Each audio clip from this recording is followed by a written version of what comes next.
కూటమి ప్రభుత్వం 2 ఏళ్లలో అమలు చేసిన అభివృద్ధి కార్యక్రమాలను ప్రజలకు వివరించాలని టీడీపీ ఇన్ఛార్జి గొట్టిపాటి లక్ష్మి పిలుపునిచ్చారు.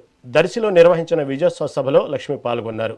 సీఎం చంద్రబాబు నాయకత్వంలో పెన్షన్లు, తల్లికి వందనం, ఉచిత గ్యాసు, ఉచిత ప్రయాణం వంటి పథకాలు ప్రజలకు చేరుతున్నాయన్నారు.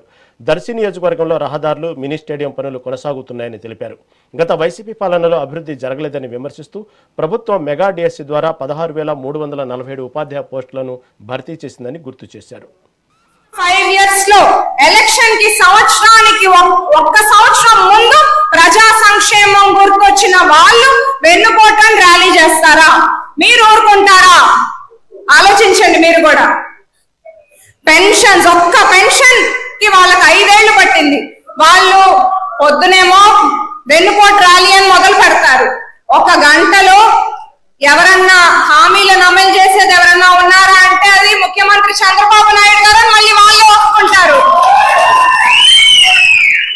తల్లికి వందనం ఒక బిడ్డకే ఇస్తానని చెప్పారు. మిగతా పిల్లల్ని మీరు పనులకు పంపించుకోండి, లేదా మీరు చదువులు మానిపించండి. కానీ కూటమి ప్రభుత్వం అధికారంలోకి వచ్చాక ఇంట్లో ఎంత మంది ఉంటే అంతమందికి తల్లికి వందనం ఇస్తున్న ఏకైక ప్రభుత్వం మన కూటమి ప్రభుత్వం. అన్న క్యాంటీన్లు మళ్ళీ స్టార్ట్ చేసుకున్నాము. రాజధాని అనే పేరుతో వాళ్ళు రాజధాని ఇస్తామని 3 ముక్కలు ఆటలాడారు. వాళ్ళు నిరుద్యోగుల్ని వాళ్ళు గాలి వదిలేశారు. విద్యా వ్యవస్థను నిర్వీర్యం చేశారు వైసీపీ వాళ్ళు.